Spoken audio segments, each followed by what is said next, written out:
നമ്മുടെ CP അബൂബക്കർ മാഷും Sebastian മാഷും ഒക്കെ ഭാഷയെക്കുറിച്ച് വിശദമായി സംസാരിക്കുകയുണ്ടായി.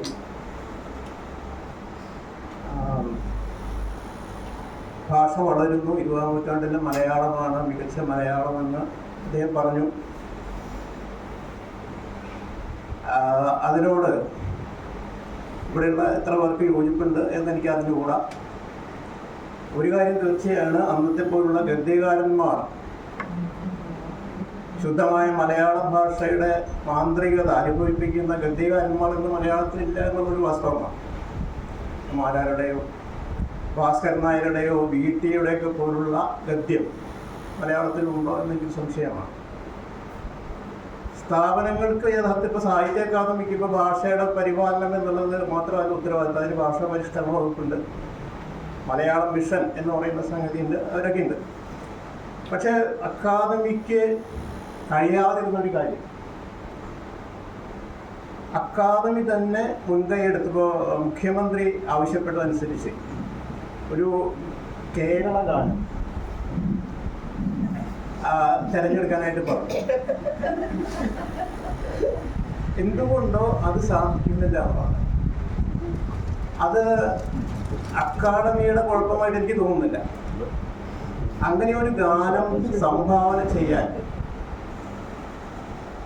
അതിനെ ഏൽപ്പിക്കപ്പെട്ടവരോ അല്ലെങ്കിൽ അതിനനുസരിച്ചുള്ള കവികളോ ഉണ്ടായില്ല എന്നുള്ളതാണ്. ഇപ്പോൾ പഴയ കലാനിലയത്തിനൊരു ഗാനം എഴുതാൻ പറഞ്ഞപ്പോൾ സൽക്കലാദേവിതൻ എന്ന് പറയുന്ന പ്രശസ്തമായ ഗാനം നമ്മൾ കലാനിലയം നാടകം കാണാൻ മുമ്പ് അവിടെ കേൾക്കുന്നത്. അത്തരത്തിലുള്ള ഒരു അവതരണ ഗാനം കേരളത്തിന് വേണ്ടി നിർമ്മിക്കാൻ കഴിയുന്നില്ല എന്നതാണ്. അതിന് ലീലാവതിയൊക്കെ കമ്മിറ്റിയിലുണ്ടായിരുന്നു. ലീലാവതിയൊക്കെ പിന്നെ അവർ ആലോചിച്ചു, അവർ അറിഞ്ഞില്ല എന്നൊക്കെ പറഞ്ഞിട്ടുള്ള അറിഞ്ഞില്ല.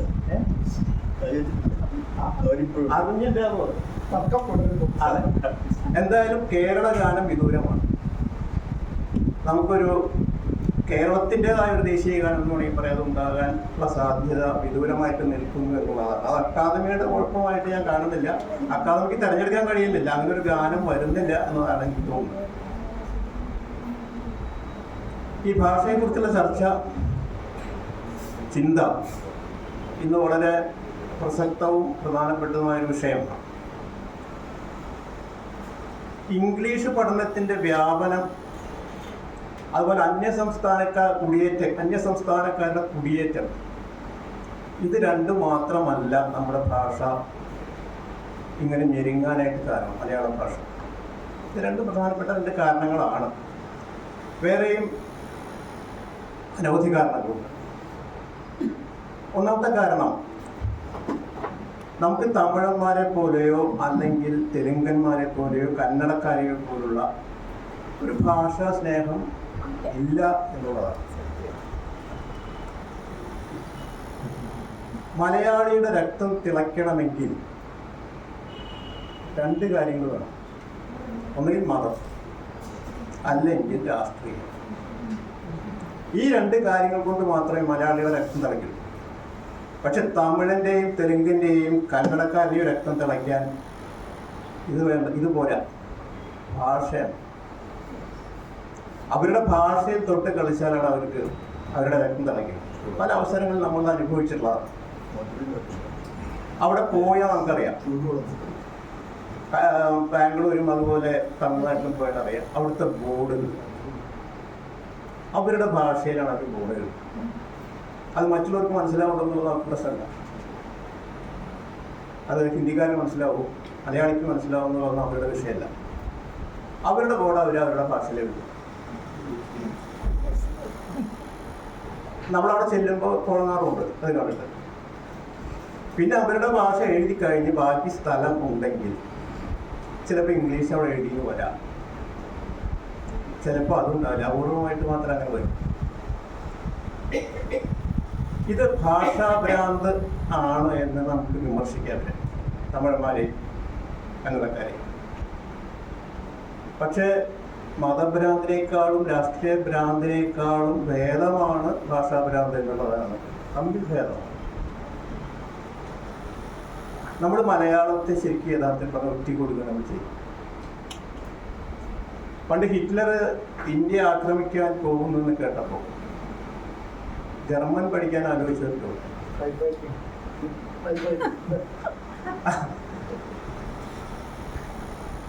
അത് നമുക്ക് നേടണം, നമുക്ക് കിട്ടണം എന്നുള്ളതാണ്. ആര് ഭരിച്ചാലും വിരോധമില്ല. അത്തരത്തിലുള്ള ചിന്ത ഉണ്ടായിരുന്നതാണ്. ഞാൻ സ്വന്തം അനുഭവം എന്ന് പറഞ്ഞാൽ കരിങ്കൊടി എന്ന് പറയുന്ന ഒരു നോവൽ എഴുതുന്നത് 10 കൊല്ലം മുമ്പ്. അത് മലയാളം വാരികയും ഖണ്ഡശ വന്നൊരു നോവലാണ്. അപ്പം അതിൽ ഒരു തമിഴിനോട് ഇതിലെ ഒരു കഥാപാത്രം, മലയാളിയായ കഥാപാത്രം ചോദിക്കും, തന്നോട് എത്ര വർഷമായി കേരളത്തിൽ എന്ന് ചോദിച്ചപ്പോൾ അയാൾ പറഞ്ഞു 15 വർഷമായി എന്ന് പറഞ്ഞു. അപ്പം ഇയാൾ അത്ഭുതപ്പെട്ട് ചോദിച്ചു, 15 വർഷമോ എന്നിട്ട് താൻ മലയാളം പഠിച്ചില്ലേ എന്ന് ചോദിച്ചു. അപ്പം തമിഴ് വളരെ വിനീതനായിട്ട് പറഞ്ഞു, ഞാൻ എന്തിനാണ് മലയാളം പഠിക്കുന്നത്, തമിഴിലാണ് പറയുന്നത്. ഇവിടെ എല്ലാവർക്കും തമിഴ് അറിയാലോ, എന്നോട് എല്ലാവരും തമിഴിലാണ് സംസാരിക്കുക, പിന്നെ ഞാനെന്തിനാണ് ബുദ്ധിമുട്ടി തമിഴ് പഠിക്കുന്നത് എന്നാണ് അദ്ദേഹം ചോദിച്ചത്. അപ്പോൾ നമ്മൾ മറ്റുള്ളവർക്ക് വേണ്ടി നിൽക്കുന്നൊരു ജനതയാണ്. മറ്റുള്ളവരുടെ സൗകര്യങ്ങൾക്ക് വേണ്ടി സ്വയം ബലി കഴിക്കുന്ന ഒരു ജനതയാണ്.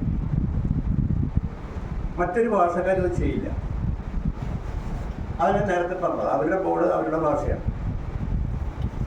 കുറച്ചു കാലം മുമ്പ്, കുറച്ച് മാസങ്ങൾക്ക് മുമ്പ് ഞങ്ങൾ അയോധ്യയിൽ പോയി. രാംലല്ല ക്ഷേത്രം കാണാനായിട്ട് പോയി. അപ്പം ഉദ്ഘാടനം കഴിഞ്ഞിട്ട് 2-3 മാസമായിട്ട് പണി കഴിഞ്ഞിട്ടില്ല. 3 നിലയാണ്, 1 നില പണി കഴിഞ്ഞിട്ടില്ല.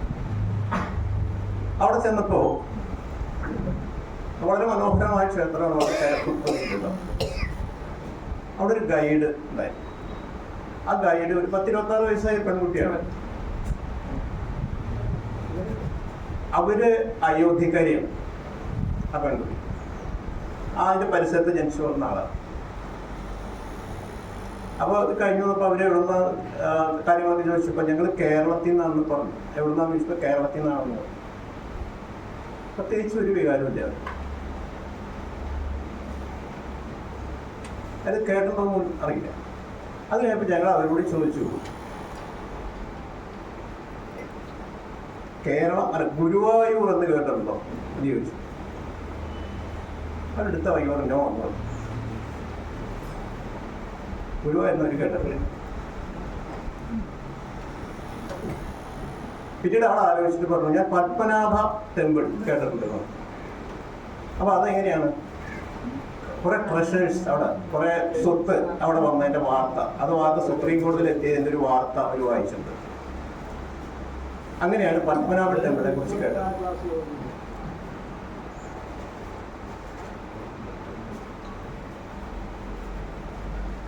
കേരളത്തെക്കുറിച്ചും ഗുരുവായൂരിനെ കുറിച്ചും ആയി കേട്ടിട്ടില്ല. ടൂറിസം കമ്മ്യൂണിക്കേഷനിൽ ഡിഗ്രി ഉള്ള ഒരു പെൺകുട്ടിയാണെന്ന് ആലോചിക്കണം. അതേസമയം നമ്മുടെ അവസ്ഥ എന്താ? നമ്മൾ ഇന്ത്യയിലെ എല്ലാ ഗ്രാമങ്ങളെ കുറിച്ച് നമുക്കറിയാം. ലോകത്തിന്റെ ഏത് ഭാഗത്തുള്ള കൃതികളെയും നമ്മൾ തർജ്ജമ ചെയ്ത് കേരളത്തിലേക്ക് കൊണ്ടുവരും. ഇവിടുത്തെ എത്ര കൃതികൾ തർജ്ജമ ചെയ്ത് മറ്റ് ഇംഗ്ലീഷിലേക്ക് ചിലത് പോകുന്നുണ്ട്, മറ്റ് സംസ്ഥാന ഭാഷയിലേക്ക് പോകുന്നുണ്ട്. എത്ര കൃതികൾ പോകുന്നുണ്ട്? നമ്മളെല്ലാം ഇറക്കുമതി ചെയ്യുന്ന ഒരു സംസ്ഥാനമാണ്. ഭക്ഷണ അരി അങ്ങനെയുള്ള സാധനങ്ങൾ പോലെ ഭാഷയും നമ്മൾ ഇറക്കുമതി ചെയ്യുന്നുണ്ട്. നമുക്ക് കയറ്റുമതി ഇല്ല, നമ്മുടെ ഭാഷ അങ്ങോട്ട് പോകുന്നില്ല. അതുകൊണ്ടാണ് ടൂറിസം കമ്മ്യൂണിക്കേഷൻ പഠിച്ച ഒരു പെൺകുട്ടി കേരളം എന്ന് കേട്ടിട്ടില്ല എന്നുള്ള പറ്റി പറഞ്ഞു. ഇപ്പൊ നേരത്തെ സെബാസ്റ്റ്യൻ മാഷ് പറഞ്ഞ പോലെ ഈ സമയത്ത് നമ്മുടെ സ്കൂളിൽ നിന്ന് പോലും മലയാളം അപ്രത്യക്ഷമായൊരു കാലം ഉണ്ടായി. ഇപ്പൊ അടുത്ത കാലത്താണ് അക്ഷരമാല ക്രമീകരിച്ചു മുതൽ അടുത്ത കാലത്താണ് CBSE മലയാളം നിർബന്ധമാക്കിയിട്ടുള്ള ഉത്തരവ് വന്നത്. ഇപ്പൊ +2 വരെ മലയാളം നിർബന്ധമായിട്ട് പഠിപ്പിക്കുന്നു. ഇപ്പൊ ഇന്നൊരു വാർത്ത പത്രത്തിൽ വന്നത്, അതായത് നവംബർ 1-ാം തീയതി മുതൽ ഭരണത്തിന് ഉപയോഗിക്കുന്ന 5 ഇംഗ്ലീഷ് വാക്കുകൾ അതിന്റെ മലയാളം എല്ലാ സർക്കാർ ഓഫീസിന്റെ മുമ്പിലും പ്രദർശിപ്പിക്കണം. 5 വാക്കുകളിൽ എല്ലാ ദിവസവും ഈ നവംബർ 1 ഒരു മലയാള ദിനാചരണം കേരളത്തിലെ തിരുവനന്തപുരത്ത് നടത്താക്കാൻ പോവുക. അത്രയും ആശ്വാസം എന്ന് വേണമെങ്കിൽ പറയും. പക്ഷേ ഈ ഭരണഭാഷ മലയാളത്തിലാക്കാൻ വേണ്ടി കാലത്രയും ആലോചിക്കും. അക്കാര്യത്തിൽ സാഹിത്യ അക്കാദമി ഒരു ഇംഗ്ലീഷ് വാക്ക് പോലും ഉപയോഗിക്കാത്ത ഒരു ഓഫീസാണെന്ന് പറയാതിരിക്കാം. നേരത്തെ പറഞ്ഞ പോലെ അക്ഷരമാല ഉപേക്ഷിച്ച സംസ്ഥാനമാണ് കേരളം. നമ്മുടെ ജീവവായു അല്ലെങ്കിൽ നമ്മുടെ നമ്മുടെ പാരമ്പര്യം എല്ലാം ഉള്ള സംഗതിയാണ് അക്ഷരമാല. അക്ഷരമാല ഉപേക്ഷിച്ച ഒരു സംസ്ഥാനം, ഒരു ഭാഷ. മുലപ്പാല് കുടിക്കാതെ വളർന്ന ഒരു കുട്ടിയുടെ ജനിതക വ്യതിയാനങ്ങൾ ആ ഭാഷയിൽ കാണും. അതാണ് നമ്മുടെ വിദ്യാഭ്യാസ ഡയറക്ടറായിരുന്ന ഒരു കാര്യം പറഞ്ഞു. നേരത്തെ സെബാസ്റ്റ്യൻ മാഷ് അത് സൂചിപ്പിക്കുകയുണ്ടായി. അതായത് 10ാം ക്ലാസ് കഴിഞ്ഞ 99% കുട്ടികൾക്കും സ്വന്തം പേര് പോലും തെറ്റുകൂടാതെ എഴുതാൻ അറിയില്ല എന്നുള്ളത്. അന്ന് എല്ലാവരും അദ്ദേഹത്തിന് മക്കിട്ട് അതൊക്കെ അദ്ദേഹം പറഞ്ഞാൽ എന്താണ് തെറ്റ്.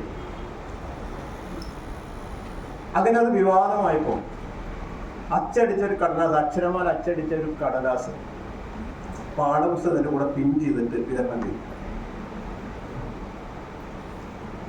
ഇന്ന് ആ കടലാസ് സ്കൂളിലും ക്ലാസ്സിനുള്ളിലൊക്കെ പറഞ്ഞു നടക്കുക. പിൻ ചെയ്തിട്ട് കുട്ടികളെ അതിൻ്റെ പാഠപുസ്തകത്തിൽ കൊടുത്ത ഈ അക്ഷരമാലയുടെ അവസ്ഥ ഇതായിരിക്കും. അത് മുറ്റത്ത് മുഴുവൻ പറഞ്ഞു നടക്കുന്നു. അതിൽ അടിച്ചു പോയി കൊട്ടയിലാക്കി ഇടുന്നു, കത്തി. നമ്മുടെ അക്ഷരമാലയുടെ ഇന്നത്തെ സ്ഥിതിയാണ് ഇത്. നമ്മുടെ മലയാളം അധ്യാപകരുണ്ട്, അവർക്ക് മനസ്സിലാക്കാൻ കുറച്ച് സമയമെടുത്തു. ക്ലാസ്സിൽ കുട്ടികളില്ലാതെ ഇവിടെ അടുത്ത് ചേറൂർ സ്കൂളുണ്ട്. ഞങ്ങളൊക്കെ 7ാം ക്ലാസ് വരെ പഠിച്ച UP സ്കൂളാണ്. ഈ സ്കൂളിൽ ഞാനൊക്കെ പഠിക്കുന്ന സമയത്ത് ഒരു 25 ക്ലാസ്സുകളുണ്ടായി. ക്ലാസ് മുറികൾ 2 ഘട്ടമായിട്ടാണ്, 2 സ്ഥലത്താണ്. ഓരോ ക്ലാസ്സിലും ഒരു 40-45 കുട്ടികളായി, അത്രയും അധ്യാപകർ.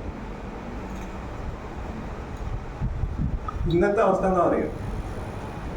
ആ സ്കൂളിൽ ആകെ 40 കുട്ടികളുണ്ട്.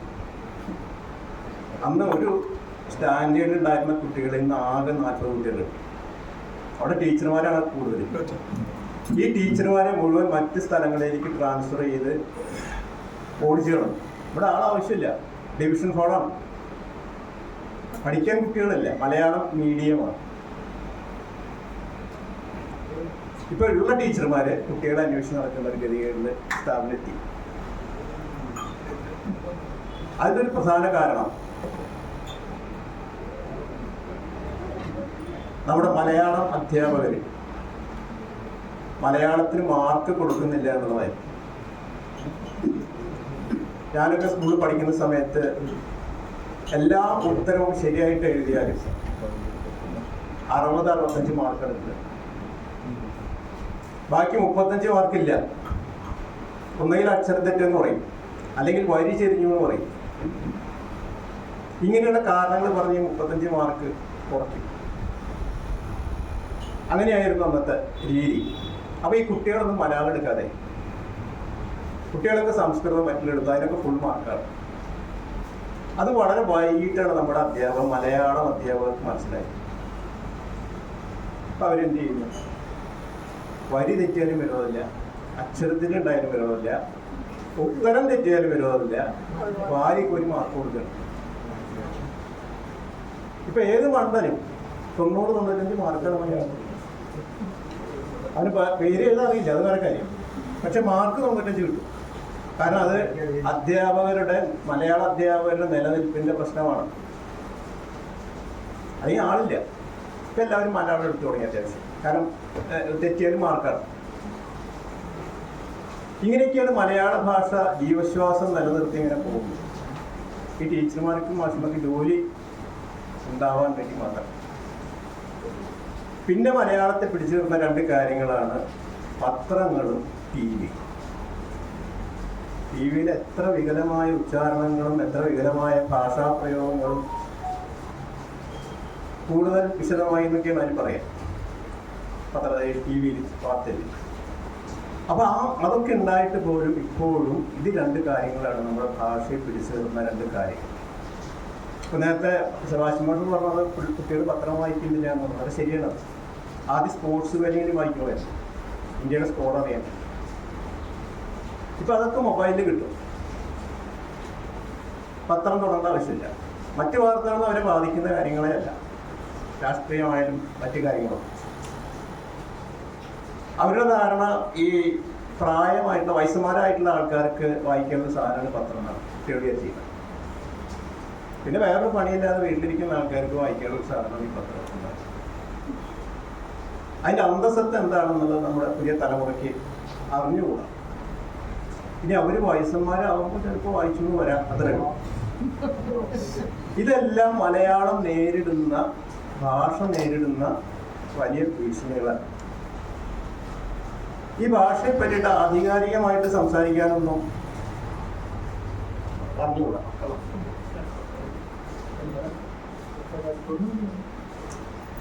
കാരണം ഞാൻ മലയാളം അക്കാഡമിക് ഉന്നത നിലയിൽ പഠിച്ചിട്ടുള്ള ഒരാളല്ല. ചെറിയ ബിരുദം പോലും മലയാളത്തിൽ ഞാൻ ഫിസിക്സ് പഠിച്ച ഒരാളാണ്.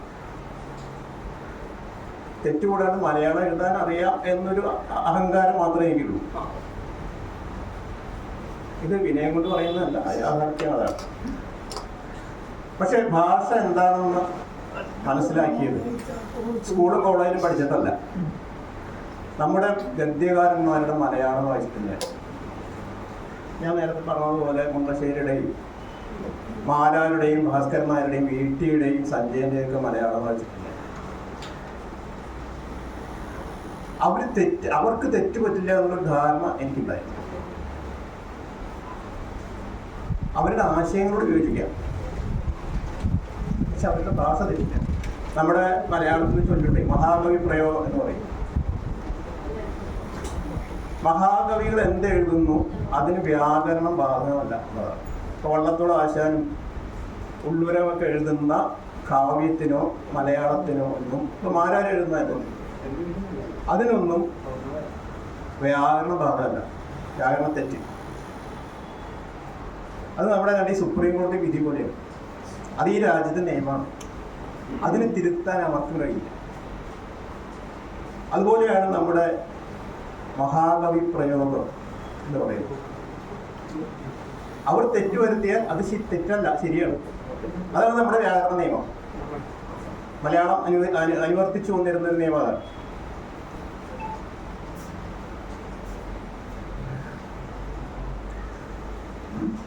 അപ്പോ അതിലൊരാൾ പറഞ്ഞു, വടക്കൻകൂർ രാജരാജവർമ്മയാണ് പറഞ്ഞത്, ഭാഷ വെളിച്ചമാണെന്ന് പറഞ്ഞു. എല്ലാ വസ്തുക്കളെയും തെളിയിച്ച് കാണിക്കുന്ന ഒരു വെളിച്ചമാണ് ഭാഷ. അത് പുറത്തുള്ള വസ്തുക്കൾ മാത്രമല്ല, നമ്മുടെ മനോവികാരങ്ങൾ, നമ്മുടെ ആശയങ്ങൾ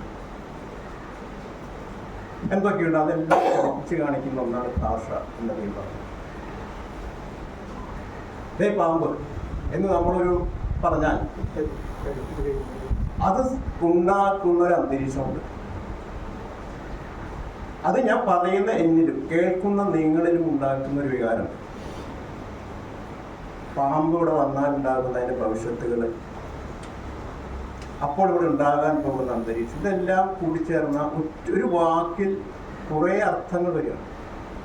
അതാണ് വെളിച്ചം എന്ന് പറയാൻ കാരണം. അതിന് കാളിദാസന്റെ ഒരു ശ്ലോകമുണ്ട്. എന്നെ സംബന്ധിച്ച് 3 വരിയുള്ളൂ, ചെറിയ ശ്ലോകമാണ്. ശുദ്ധമാവിലമാവ സ്ഥിരച്ച തല വക്രമാർജവ ഗുണാന്വിതം ചയൽ സർവമേവ തമസാ സമീകൃതം എന്നൊരു ചെറിയൊരു ശ്ലോകം കാളിദാസന്റെ. അതായത് വിരുദ്ധമായ 2 കാര്യങ്ങൾ, സുഖം ദുഃഖം, പട്ടിണി ഐശ്വര്യം, വെറുപ്പ് സ്നേഹം, ഗുണം ദോഷം, ഇങ്ങനെ വിരുദ്ധമായ വികാരങ്ങളെ ഒന്നിപ്പിക്കാൻ ഒരു കാര്യമുള്ളൂ, ഒരു വസ്തുതയുള്ളൂ. അത് വേർതിരിച്ചറിയാതിരിക്കാൻ. അത് തമസ്, ഇരുട്ടാണ് എന്നുള്ളത്. ഇരുട്ട് വന്നാൽ വേർതിരിവില്ല, എല്ലാം ഒരുപോലെയാണ്. അപ്പോൾ ഗുണവും ദോഷമില്ല, സുഖവും ദുഃഖവും ഇല്ല, എല്ലാം ഒന്നുമില്ല. അവിടെയാണ് ഈ ഭാഷയുടെ വെളിച്ചം എന്ന് പറയുന്നത്. ഭാഷയുടെ വെളിച്ചം വരുമ്പോൾ ഗുണവും ദോഷവും തിരിച്ചറിയുന്നു, ഇരുട്ടും സുഖവും ദുഃഖവും തിരിച്ചറിയുന്നു. അതാണ് ആ ഭാഷയുടെ വെളിച്ചം എന്ന് പറയുന്നത്. അപ്പോൾ അവിടെ ആ സെപ്പറേഷൻ, ആ വികാരം, ആ മനോവികാരം എല്ലാം അവിടെ വ്യക്തമായിട്ട് കാണുന്നതാണ്. ഈ വ്യാകരണം ഞാൻ പഠിച്ചിട്ടില്ലെങ്കിൽ എനിക്കത് വായിക്കാൻ വളരെ ഇഷ്ടപ്പെട്ട ഒരു വിഷയമാണ്. കേരള പാണിനിയൊക്കെ ഇടയ്ക്കെടുത്ത് വായിക്കുക എന്നുള്ളത്. കാരണം ഇത്രയും സൂക്ഷ്മമായിട്ട് ഇത്രയും സൂക്ഷ്മമായിട്ട് ഭാഷ ഒരു കുത്തിട്ടാൽ പോലും വ്യാകരണ നിയമമുണ്ട്. എല്ലാത്തിനും സിദ്ധാന്തമാണ്.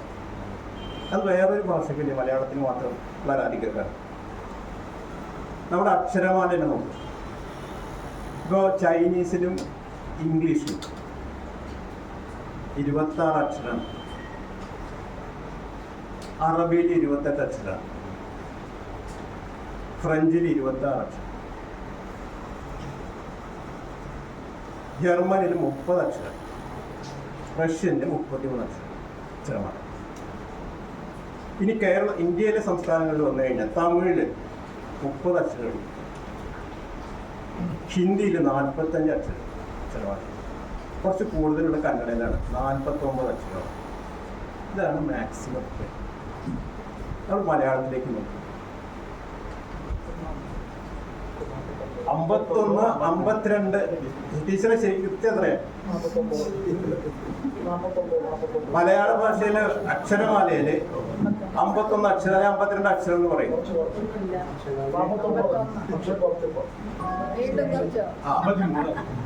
ഞാനൊരു റെഫറൻസ് നോക്കിയപ്പോ ഒരെണ്ണത്തിലുണ്ട് 56 അക്ഷരം ഉണ്ട്.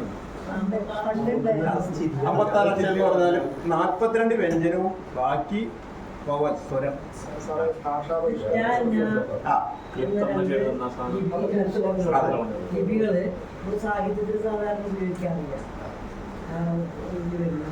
ക്ലിപ്തം എന്ന് പറയുന്നത് ബാങ്കിന്റെ പറയുമ്പോൾ അതെ അതെ അതെ, തുടക്കത്തിൽ അത്ര ഉണ്ടായിരുന്നു. എങ്കിലും ഇപ്പൊ 51, 52 പറയുള്ളൂ.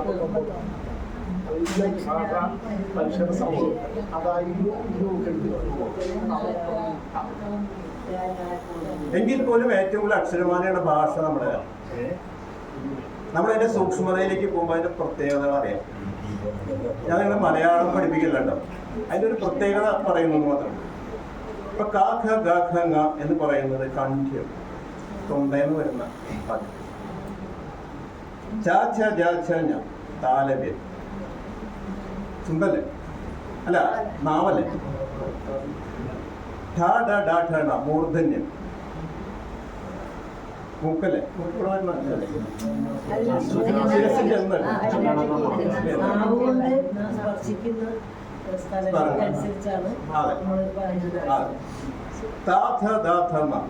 ദന്ത്യം എന്ന് പറയും. നമ്മുടെ നാക്ക് പല്ലിമൽ സ്പർശിക്കുന്ന ഘട്ടമാണ്. അതെ. ഔഷ്ട്യം ചുണ്ടുകളാണ്. അപ്പൊ എത്ര സൂക്ഷ്മമായിട്ടാണ് ഈ വാക്കുകൾ വേർതിരിച്ചിരിക്കുന്നത് നമ്മൾ നോക്കും. അതായത് തൊണ്ട, കണ്ഠം, പല്ല്, നാവ്, ചുണ്ട്, ഇത്തരത്തിലാണ് നമ്മൾ ഭാഷ വിഭാഗീകരിച്ചിരിക്കുന്നത്. എത്ര സൂക്ഷ്മമാണെന്ന് നോക്കുക. ഇത്രയും ആഴമുള്ള ഗ്രാമർ ഈ മലയാളത്തിന്റെ പ്രത്യേകത ഗ്രാമറാണ്. ഇപ്പൊ എന്നെ സംബന്ധിച്ച് ഞാനൊരു 10-16 പുസ്തകങ്ങൾ എഴുതി ഒരു കാര്യം ചെയ്യും. അഭവന്മത യോഗം ഇല്ലേ, എന്താണെന്ന് പറയും എന്ന് പറഞ്ഞാൽ എനിക്ക് പറയാൻ സാധ്യത. പുസ്തകം എഴുതിയുന്നത് ശരിയാണ്, പക്ഷെ അഭവന്മത യോഗം എന്താണ് എന്ന് പറയില്ല. ഞാനിങ്ങനെ കേരള പാണ്യം അതിനെ വായിക്കുമ്പോൾ വന്നൊരു വാക്ക് അഭവന്മത യോഗം. മലയാളത്തിൽ ഗ്രാമറാണ്, എന്താണ് സംഗതി, പിന്നെ അന്വേഷിക്കുമ്പോഴാണ് വളരെ പ്രധാനപ്പെട്ട ഒരു സംഗതിയാണ്. അതായത് നമ്മൾ മനസ്സിൽ വിചാരിക്കുന്ന ഒരു വാക്യം എഴുതുമ്പോൾ വരുന്നില്ല എന്നുള്ളതാണ്. ചേർച്ച വരുന്നില്ല വാക്കുകൾ.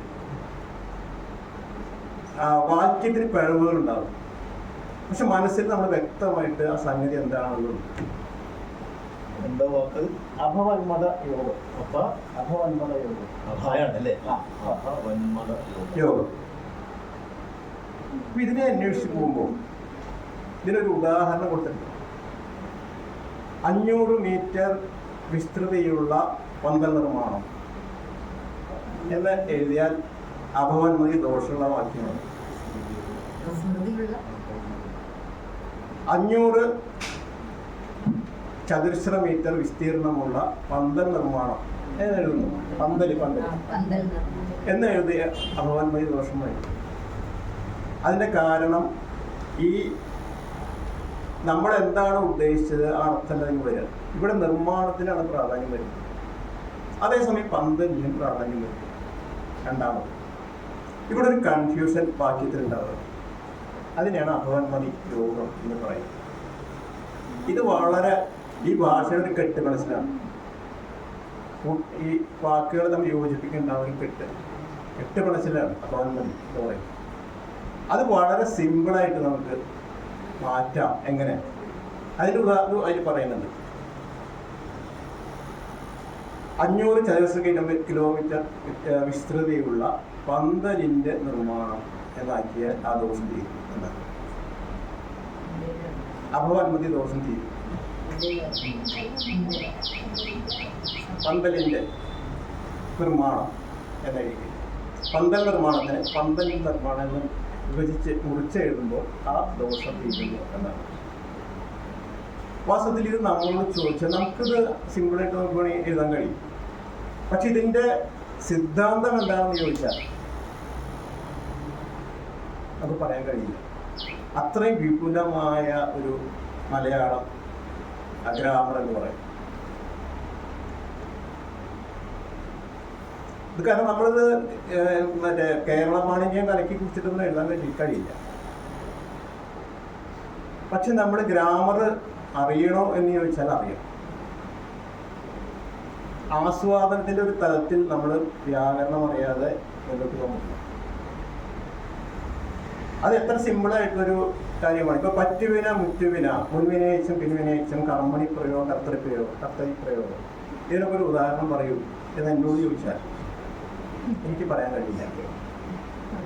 കാരണം ആ വ്യാകരണം എനിക്ക് അറിഞ്ഞില്ല, ആ ഉദാഹരണം പറയാൻ എനിക്ക് കഴിയില്ല. പക്ഷെ നമ്മൾ എഴുതുമ്പോൾ അതൊക്കെ ഒന്നും ഒരു സ്വാഭാവികമാണ്. അത് വായനയെ നമ്മൾ ആർജിച്ചിട്ടുള്ള ഒരു പ്രത്യേകതയാണ്. തിയറി അറിയില്ല. അധികം അറിയാതിരിക്കുന്നതാണ് നല്ലത്. കാരണം നമ്മൾ ഈ പശുവിനത്തെല്ലാം പോയി കഥയുണ്ടല്ലോ, എല്ലാം മറന്നായിട്ട് തോന്നും. ഒരു പണ്ഡിതന് നല്ലൊരു വാക്യം എഴുതാൻ കഴിയില്ല. ഇപ്പൊ നാരായണപിഷാരുടെ ഇപ്പോൾ ഒരു പണ്ഡിതന് നല്ലൊരു വാക്യം എഴുതാൻ പറ്റില്ല. പശുവിനെ അടിക്കുന്ന പോലെ പോകുന്നത്. കാരണം എന്തെഴുതിയാലും അവിടെ ഓർമ്മണം, എന്തെഴുതിയാലും വ്യാകരണ പ്രശ്നം തോന്നും. പക്ഷെ നമ്മളെ പോലുള്ള അത്യാവശ്യം മലയാളത്തിനവർക്ക് നമുക്ക് ഒരു ചങ്കൂറ്റം കൊണ്ട് എഴുതാം. ശാരീരിക്കത് പറ്റില്ല. അതാ വ്യത്യാസം. ഈ പണ്ഡിതനാണ്, പക്ഷെ മർമ്മം എന്നൊരു പ്രശ്നമുണ്ട്. എന്നാൽ നേരത്തെ പറഞ്ഞതുപോലെ വ്യാകരണം അറിയാതെ ആസ്വാദനം നടത്തില്ല. ഇപ്പം എൻ്റെ ഒരു സഹപ്രവർത്തകനും സുഹൃത്തും ആയിട്ടുള്ള ഗാനരചയിത ആർ.കെ. ദാമോദരൻ എന്ന് പറയുന്ന ഗാനരചയിതാണ്. അദ്ദേഹം രവിവർമ്മ ചിത്രത്തിൻ്റെ ദീപാവട്ടൊക്കെ എഴുതിയ ആളാണ്. അപ്പോൾ അദ്ദേഹം നല്ല മലയാള നല്ല ഗ്രാഹ്യമുള്ള ഒരാളാണ്. ലീലാവതിയും അച്യുതനും എം കൃഷ്ണൻ നായരും ഇവരുടെ സ്റ്റുഡൻ്റാണ്. അപ്പോൾ ഞങ്ങൾ ആഴ്ചയിൽ 2-3 പ്രാവശ്യമെങ്കിലും ഈ സാഹിത്യം ചർച്ച ചെയ്യുമ്പോൾ ഒരു 2-3 ആഴ്ച മുമ്പ് ചർച്ച ചെയ്തൊരു കാര്യം, നമ്മുടെ വടക്കേച്ചിറയെ കുറിച്ച് വൈലോപ്പിള്ളവർ കവിഞ്ഞു. പഴയ വടക്കേച്ചിറയുണ്ട്, പുതിയ വടക്കേച്ചിറയുണ്ട്. അതിൻ്റെ ഭൂതകാലവുമുണ്ട്, വർത്തമാനകാലവുമുണ്ട്. ഞാൻ പറയുന്നത് ഭൂതകാലത്തെ കുറിച്ചാണ്. അപ്പൊ അദ്ദേഹത്തിന് 4 വരി ഇതിൽ പറയും. വാനോട് തുല്യം സുവിശാല ശുദ്ധ സ്നാനോദകം പൂണ്ടിത് വരുന്ന കാലം, സാലസ്യമായി സന്ധ്യകൾ അന്നിതിൻ്റെ നീലച്ച കണ്ണാടിയിൽ നോക്കി നിന്നാർ. ജനാലയിൽ തിങ്കൾ ചിരിച്ചു നിൽക്കെ കിനാവിലെ താമര പൂത്തുലഞ്ഞു. അതിൽ 6 വരി മാത്രമുണ്ട്. ഇതിലെ ഒരു വാക്കിൽ നമ്മൾ തട്ടി നിൽക്കും. നിന്നാർ എന്നൊരു വാക്കുണ്ട്. സാലസ്യമായി സന്ധ്യകൾ അന്നിതിൻ്റെ നീലച്ച കണ്ണാടിയിൽ നോക്കി നിന്നാർ. എന്തുകൊണ്ട് അവിടെ നിന്നാൾ എന്ന് പ്രയോഗിക്കുന്നില്ല, അല്ലെങ്കിൽ നിന്നാൻ എന്ന് പ്രയോഗിക്കുന്നില്ല എന്ന് സാമാന്യമായിട്ട് നമുക്ക് തോന്നും. അവിടെ നമ്മൾ വ്യാകരണം അറിഞ്ഞാലേ അത് ആസ്വദിക്കാൻ പറ്റും. മിക്കവരും മനസ്സിലായിട്ട് നോക്കാം. സന്ധ്യകൾ എന്ന് പറയുന്ന പ്ലൂരൽ ഉപയോഗിക്കുമ്പോൾ നിന്നാൾ എന്ന് പ്രയോഗിക്കാൻ പറ്റില്ല. നിന്നാൻ എന്ന് പ്രയോഗിക്കാൻ പറ്റില്ല. കാരണം സന്ധ്യകൾ സ്ത്രീകളായിട്ടാണ് അവിടെ കൽപ്പിച്ചിട്ടുള്ളത്. സന്ധ്യകൾ അന്നിതിൻ്റെ നീലച്ച കണ്ണാടിയിൽ നോക്കി നിന്നാൾ എന്ന് പറയുമ്പോൾ അവിടെ പ്രത്യേകം പറ്റും. സന്ധ്യകൾ നിന്നാൾ എന്ന് പറയും. അത് നമുക്ക് കുറച്ച് വ്യാകരണം അറിഞ്ഞാൽ നമുക്കത് ആസ്വദിക്കാൻ പറ്റും. അടുത്ത 2 വരി, ജനാലയിൽ തിങ്കൾ ചിരിച്ചു നിൽക്കെ കിനാവിലെ താമര പൂത്തുലഞ്ഞു എന്നാണ്. പ്രത്യക്ഷത്തിൽ നിന്ന് നോക്കുമ്പോൾ തിങ്കൾ ചിരിച്ചു നിൽക്കുമ്പോൾ എന്ത് സംഭവിക്കണം? താമര പൂത്തുലഞ്ഞൊരു സാധ്യതയില്ല. അവിടെ ആമ്പലാണ് ചന്ദ്രനായിട്ട് കണക്ഷൻ വരും. പക്ഷെ എന്തുകൊണ്ടാണ് അവിടെ താമര വന്നു? ഞങ്ങൾ കുറെ ചർച്ച ചെയ്തിട്ടാണ്. അവിടെ ഒരു അലങ്കാരം വരികയാണ്. കാരണം കിനാവിലെ താമരയാണ്, അത് യാഥാർത്ഥ്യമല്ല അല്ലേ? യഥാർത്ഥത്തിലാണല്ലേ, കിനാവിലാണ്. അവിടെ വ്യാകരണ പ്രകാരം വിരോധാഭാസം എന്ന് പറയുന്ന ഒരു അലങ്കാരം വരികയാണ്. അതുകൊണ്ടാണ് ചന്ദ്രൻ വെച്ചപ്പോൾ കിനാവിലെ താമര പൂത്തുലഞ്ഞു എന്ന് ഉപയോഗിക്കാൻ. ഇതാണ് വ്യാകരണത്തിന്റെ പ്രത്യേകത. അത്യാവശ്യം വ്യാകരണം അറിഞ്ഞാൽ മാത്രമേ നമുക്ക് സാഹിത്യം ആസ്വദിക്കാൻ കഴിയും എന്നതാണ്.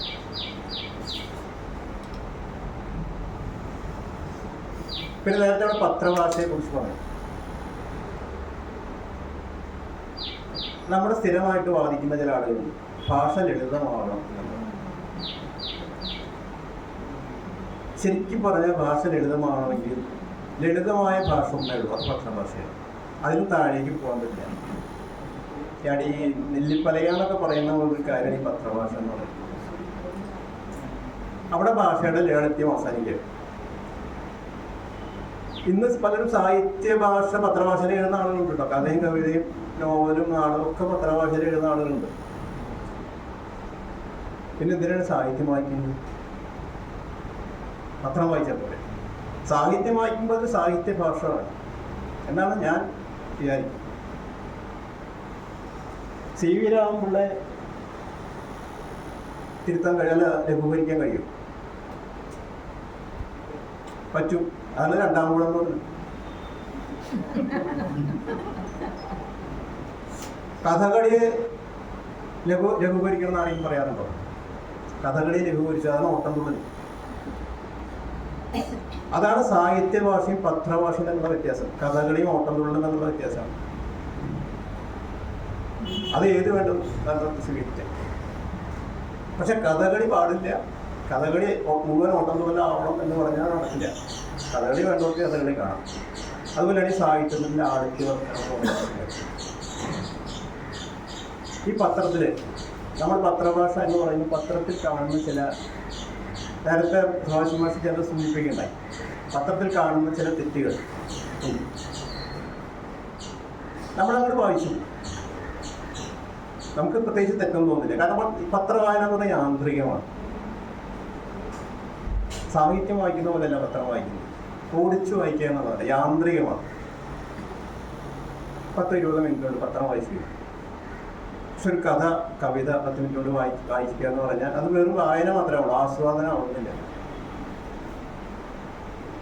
ഒരു ഉദാഹരണം, പിറ്റേന്ന് നടന്ന സംഭവം ഞാൻ അവരോട് പറഞ്ഞു. പിറ്റേന്ന് നടന്ന സംഭവം ഞാൻ അവരോട് പറഞ്ഞു. പത്രത്തിൽ സ്ഥിരമായിട്ട് വരുന്ന സംഭവങ്ങളാണ്.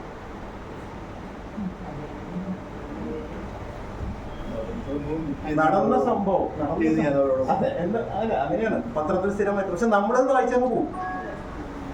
നമുക്കത് തെറ്റോ അതൊന്നും തോന്നില്ല, വ്യാകരണ പശവും നമുക്ക് തോന്നില്ല, വായിച്ചു പോകും. ഏറ്റവും വലിയ എഴുത്തുകാരുടെ സംഘടനയാണ് SPCS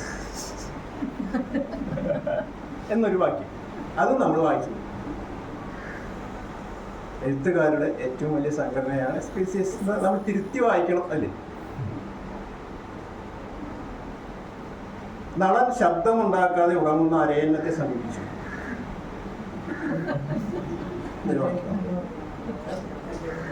ശബ്ദമുണ്ടാക്കാതെ ഉറങ്ങുന്ന അരയന്നത്തെ നളൻ ശബ്ദമുണ്ടാക്കാതെ സമീപിച്ചു. അത് ശുദ്ധമായിട്ടുള്ള മലയാളം ആയി. പോലീസിന്റെ സഹായത്താൽ കവർച്ചയ്ക്കൊരുങ്ങിയ സംഘത്തെ നാട്ടുകാർ പിടികൂടി. പ്ലേസ്മെന്റ് ആണ് അവിടെ പ്രശ്നം. അതെ, പ്ലേസ്മെന്റ് ആണ് അവിടെ പ്രശ്നം. നമ്മൾ വന്നതങ്ങ് എഴുതുകയാണ്.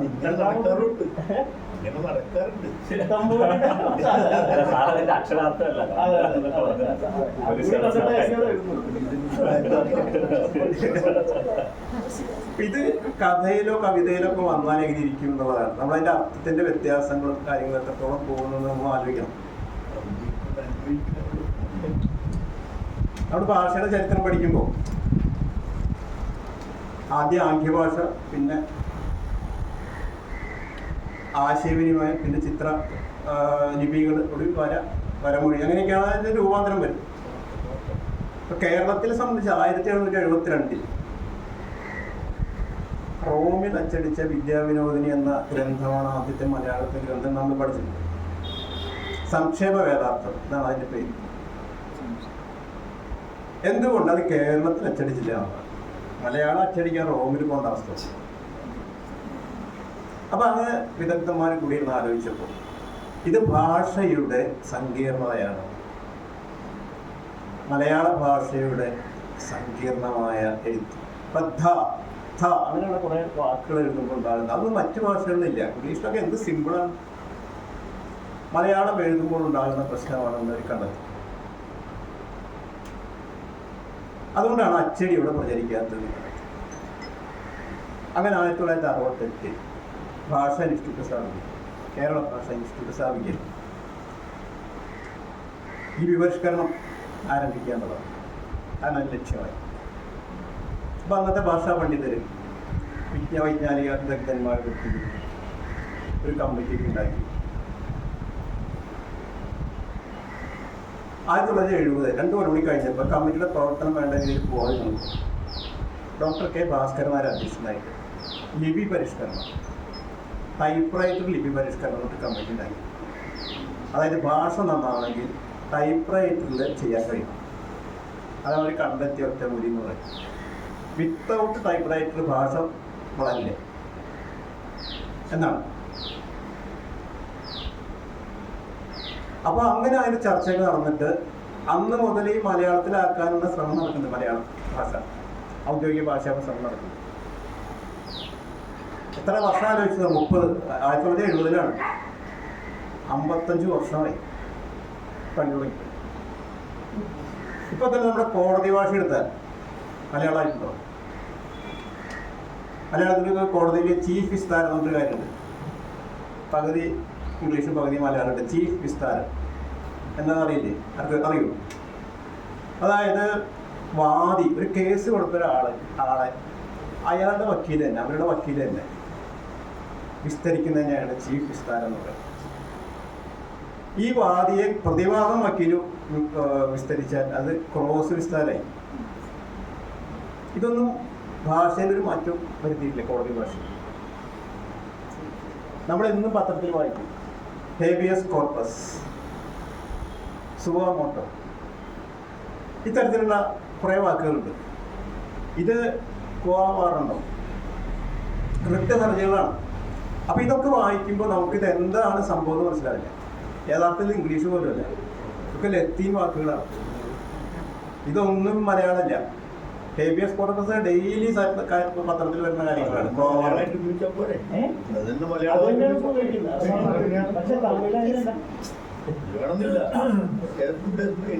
സ്ഥിരം ഒരു കമ്മിറ്റിയാണ്. വരുന്നു മാറ്റിക്കൊണ്ടിരിക്കുകയാണ്. അപ്പോൾ NV കൃഷ്ണവാര്യർ ഭാഷാ ഇൻസ്റ്റിറ്റ്യൂട്ട് ഡയറക്ടറായ സമയത്ത് തിരുവനന്തപുരം പ്രസ് ക്ലബിൽ ഒരു ക്ലാസ് വെച്ചു. ഞാൻ തിരുവനന്തപുരത്ത് ജോലി ചെയ്യുന്ന സമയം ലിപി പരിഷ്കരണമായിരുന്നു വിഷയം. ലിപി പരിഷ്കരണം ആദ്യമായിട്ട് അവതരിപ്പിച്ച ആലോചിച്ചിട്ടാണ് ആളായി NV കൃഷ്ണവാര്യർ മലയാള ലിപികളോട് ചെയ്ത ദ്രോഹം അവിടുന്ന് ആരംഭിക്കുക. EMS ആണ് ഉദ്ഘാടനം. പ്രസ് ക്ലബിൽ EMS വന്നു. അന്ന് EMS പ്രതിപക്ഷ നേതാവാണ്. അപ്പൊ ഞാൻ EMSനെ കണ്ടിട്ടുള്ളത് ഒന്നുകിൽ തിരുവനന്തപുരം പുത്തരിക്കണ്ടം മൈതാനത്ത്, അല്ലെങ്കിൽ കോഴിക്കോട് മുതലക്കുളം മൈതാനത്ത് ശ്രമിച്ചു, അല്ലെങ്കിൽ തൃശ്ശൂർ വിദ്യാർത്ഥി വളരെ ദൂരെ തന്നെ കണ്ടിട്ടുണ്ട്. അന്നാണ് അദ്ദേഹം വളരെ അടുത്ത് കാണുന്നത്. അപ്പോൾ ആ ഹോള് ഇത്രയും പോകുന്നൊരു ഹോളാണ്. ഒരു 40 ഉണ്ടാവും. അത്രേ ഉള്ളൂ. അവിടേക്ക് EMS വരാം. എനിക്ക് അത്ഭുതം തോന്നി. കാരണം അദ്ദേഹം രാഷ്ട്രീയം പറഞ്ഞില്ല. അദ്ദേഹം പറഞ്ഞത് മുഴുവൻ ഭാഷയെക്കുറിച്ച്, ലിപികളെക്കുറിച്ച്, ഭാഷാ പരിഷ്കരണത്തെക്കുറിച്ച്. അതിൽ അദ്ദേഹത്തിൻ്റെ പാണ്ഡിത്യം അതവിടെ തെളിയും. വിശദമായിട്ട് അതിനെക്കുറിച്ച് അദ്ദേഹം സംസാരിക്കും. വളരെ ലളിതമായിട്ട് അദ്ദേഹത്തിൻ്റെ എഴുത്ത് നമുക്ക് വായിച്ചറിയാം. തെറ്റും കരടും ഒന്നുമില്ലാത്ത തരം എഴുത്ത്. അപ്പം അദ്ദേഹം പറഞ്ഞൊരു വാക്ക് എനിക്കിപ്പോഴും ഓർമ്മയുണ്ട്. അതായത് കുട്ടിയുടെ 5 വയസ്സിൽ മാത്രം എഴുത്തിനിരുത്തിയാൽ പോരാ, ദിവസവും എഴുത്തിനിരുന്നെന്നാണ് അദ്ദേഹം പറഞ്ഞത്. നമ്മൾ പ്രായമാവുന്നതോറും നമ്മൾ സ്വയം എഴുത്തിലിരിക്കണം എന്നാണ്. അതായത് നമ്മൾ സ്വയം പുതുക്കിക്കൊണ്ടിരിക്കണമെന്നാണ്. ഭാഷയും അതുപോലെ തന്നെയാണ്. നിരന്തരം പുതുക്കിക്കൊണ്ടിരുന്നാൽ മാത്രമേ ആ ഭാഷയുടെ തിളക്കം വർദ്ധിക്കൂ എന്നതാണ്. കേരള രാജരാജവർമ്മയ്ക്ക് ശേഷം ഒരു ഭാഷാ പരിഷ്കരണം മലയാളത്തിൽ ഉണ്ടായോ എന്ന് ചോദിച്ചു. ഇത്രയും വിപുലമായൊരു ഭാഷാ പരിഷ്കരണം കേരളം പാടി ചെയ്യും. അതുപോലെ ഭാഷാ ഗദ്യത്തിലോ പിന്നീടോ കേരളത്തിലുണ്ടായോ എന്ന് EMS ചോദിച്ചു. അതിനുശേഷം അദ്ദേഹം നേരെ ഇറങ്ങി. അന്ന് നിയമസഭയിലേക്ക് പോകണം. അപ്പോൾ പ്രസ് ക്ലബിന് മുമ്പിൽ തന്നെയാണ് അന്ന് സെക്രട്ടേറിയറ്റിലാണ് അന്നത്തെ നിയമസഭ. അവിടെ രാഷ്ട്രീയം പറയാനായിട്ട് അദ്ദേഹം റോഡ് ക്രോസ് ചെയ്ത സെക്രട്ടേറിയറ്റായി. അതിനുശേഷം NV കൃഷ്ണവാര്യരാണ് ക്ലാസ് എടുത്തത്. അപ്പോൾ ഈ മനോഹരമായ മലയാള ലിപിയുടെ വെട്ടിമുറിച്ചതിന് വലിയൊരു പങ്കുണ്ട് കൃഷ്ണവാര്യർ.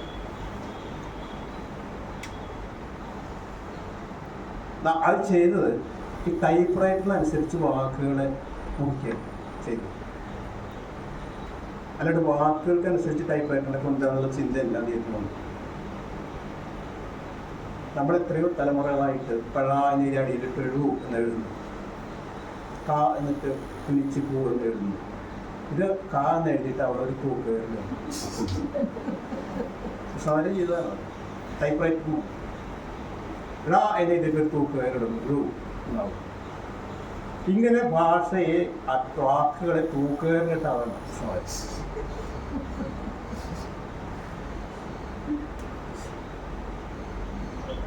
അപ്പോ ഇതിനപ്പുറത്തേക്ക് ഒരു ദ്രോഹം കൂടി കൃഷ്ണവാര്യർ ചെയ്യാൻ ശ്രമിച്ചുമാണ്. ആ ദ്രോഹം എന്തായിരുന്നു അറിയും? അദ്ദേഹം ബോർഡുണ്ട്, അവിടെ ബോർഡിൽ അദ്ദേഹം എഴുതി കാക്ക എന്നെങ്ങനെ എഴുതുമെന്ന് ചോദിച്ചു. ഞാൻ ബോർഡ് അപ്പൊ കാക്ക എഴുതുന്നു അല്ല, അദ്ദേഹം ബോർഡിൽ എഴുതി കാ പ്ലസ് കാ. ലിപി പരിഷ്കരണം. ഇനി അതും വേണ്ടേ, കാ കാ സ്ക്വയർഡ് അദ്ദേഹം എഴുതി. മാത്തമാറ്റിക്സ് കൊണ്ടുവന്നു. എന്തുകൊണ്ടോ മലയാള ഭാഷയുടെ ഭാഗ്യത്തിന് നടത്താൻ. അല്ലെങ്കിൽ ഈ തൂക്കേറിട്ട മാതിരി ഈ കാക്കെ പ്ലസ് മൈനസ് വയ്ക്കുന്നത്. അത്തരത്തിലുള്ള ദ്രോഹ ഭാഷയ്ക്ക് ഇതൊരാളാണ് കൃഷ്ണവാര്യർ. പക്ഷെ അതിൽ നിർത്തിയില്ല അദ്ദേഹം. അദ്ദേഹം തുടർന്നു, പണികൾ തുടർന്നു. നമ്മൾ വളരെ മനോഹരമായിട്ട് ചർമ്മം കർമ്മം മർമ്മം എന്നൊക്കെ എഴുതി. അദ്ദേഹം എന്ത് ചെയ്യുന്നറിയോ? ചാ കഴിഞ്ഞിട്ട് ഒരു എർ ഇട്ടിട്ട് 2 മാവുണ്ട്, ഒരു മാവ് അധികം. രണ്ട് മായതിട്ട് മുകളിൽ കുത്തിട്ട് മർമ്മം എന്ന് എഴുതിക്കൊണ്ടിരുന്ന നമ്മൾ എറി കഴിഞ്ഞിട്ട് ഒരു മാമതി ഈ മലയാള പത്രങ്ങൾ മുഴുവൻ അതാണ് അങ്ങനെയാണ് ഇപ്പൊ ആദ്യം ഇങ്ങനെ തൂക്കേറിടാൻ നമുക്കറിയുള്ളൂ. ഇല്ല, നമുക്ക് നമ്മുടെ കോപ്പി എഴുതി പഠിച്ചിട്ടുള്ള കോപ്പി എഴുതി പഠിച്ച ഒരു തലമുറയ്ക്ക് തൂക്കുകയറ് ഇടാൻ കഴിയില്ല. ഇടാൻ അതിന്റെ അടിയിൽ പൂജയിടാൻ പറ്റും. അപ്പൊ ഈ കാക്ക കൃഷ്ണവാരുടെ കയ്യിൽ നിന്ന് എങ്ങനെയോ രക്ഷപ്പെട്ടു. പക്ഷെ അദ്ദേഹം അതിന്റെ ദേഷ്യം ഈ മർമ്മത്തിലും കർമ്മത്തിലും തീർച്ചയായിട്ടും നിങ്ങൾ ആലോചിക്കണം. ഈ ഭാഷയ്ക്ക് അനുസൃതമായിട്ട് ടൈപ്പ് റൈറ്റർ ഉണ്ടാക്കലേ വേണ്ടിയിരുന്നത്.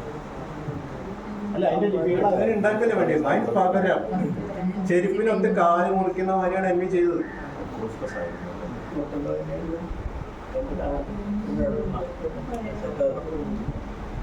നമ്മുടെ ഈ പുസ്തകം ഞങ്ങളുടെ ഒരു തലമുറയാണ് പുസ്തകം വായിക്കാനും ഉയർന്ന ക്ലാസ്സുകൾ പഠിക്കാനൊക്കെ തുടങ്ങുന്നതിന് മുമ്പ് ഏറ്റവും വലിയ വിജ്ഞാന ഉപാധിയായിരുന്നു റേഡിയോ.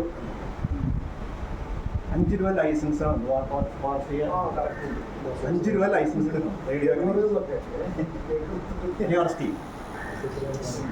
അങ്ങനെയായിരുന്നു. അതിൽ നിന്നാണ് നമ്മൾ വിജ്ഞാനങ്ങൾ നമ്മൾ കിട്ടിക്കൊണ്ടിരുന്നത്. നമ്മൾ വായിക്കാൻ തുടങ്ങുന്നതിന് മുമ്പ് അല്ല കൃഷിപാഠം, യുവവാണി എന്നൊക്കെ പറഞ്ഞിട്ടുള്ള ധാരാളം പരിപാടികളിൽ നമ്മൾ വിജ്ഞാനം ശ്രദ്ധ കൂടി കേൾക്കുക. ഇന്ന് വളരെ ഒരു ലജ്ജയുമില്ലാതെ പറയാം, അന്നത്തെ ചലച്ചിത്ര ഗാനങ്ങളിൽ നിന്നാണ് നമ്മൾക്ക് വിജ്ഞാനം കുറെ കിട്ടിയത്. കുറെ വാക്കുകൾ മലയാളത്തിൽ. ഇപ്പോ കാടാറു മാസം എന്നൊരു വാക്ക്. അപ്പൊ ഞാൻ സ്കൂളിൽ പോകാൻ തുടങ്ങിയപ്പോൾ 1-2 പഠിപ്പിക്കില്ലല്ലോ. ആ സമയത്തൊക്കെ നമ്മൾ കേൾക്കുകയാണ് കാടാറു മാസം എന്ന് പറയുന്നൊരു വാക്ക്, മനസമ്മതം എന്ന് പറയുന്നൊരു വാക്ക്, സൂര്യകാന്തി എന്ന് പറയുന്ന വാക്ക്, മാലാഖ, മലയാറ്റൂർ പള്ളി, പേരാറ്, കറുത്ത വാവ്, പഞ്ചതന്ത്രം, കാക്കത്തമ്പുരാട്ടി. അത് സ്കൂളിൽ പഠിപ്പിക്കില്ല കേട്ടോ. സുറുമ, ദന്തഗോപുരം, മണവാട്ടി, ഉറുമി, വാൽക്കണ്ണാടി, അല്ലാഹു, ഇങ്ങനെയുള്ള കുറേ വാക്കുകൾ നമുക്ക് കിട്ടിയത് ഈ ചലച്ചിത്രഗാനത്തിൽ. അപ്പൊ ഇത് പലതിൻ്റെ അർത്ഥം അറിയുന്നതാണ്. അതുപോലെ ഫിലോസഫി നമ്മളറിയാതെ മനസ്സിലേക്ക് വരും. ചിരിക്കുമ്പോൾ കൂടെ ചിരിക്കാൻ 1000 പേർ വരും, കരയുമ്പോൾ കൂടെ കരയാൻ നിങ്ങളിൽ മാത്രം മതി എന്നൊരെണ്ണം. മറക്കുവാൻ പറയാൻ എന്തെളുപ്പം, മണ്ണിൽ പിറക്കാതിരിക്കാനാണ് അതിലെളുപ്പം എന്നുള്ളത് പാട്ടിനോട് കേൾക്കുന്നു. ഫോട്ടോഗ്രാഫിൽ എഴുതി കൊടുക്കുകയാണ് ഓരോ ക്ലാസ് കാര്യങ്ങൾ അന്വേഷിക്കേണ്ട ആവശ്യമില്ല. നല്ല ഫിലോസഫിയാണ്. മറക്കുവാൻ പറയാൻ എന്തെടുപ്പം, മണ്ണിൽ പിറക്കാതിരിക്കാൻ.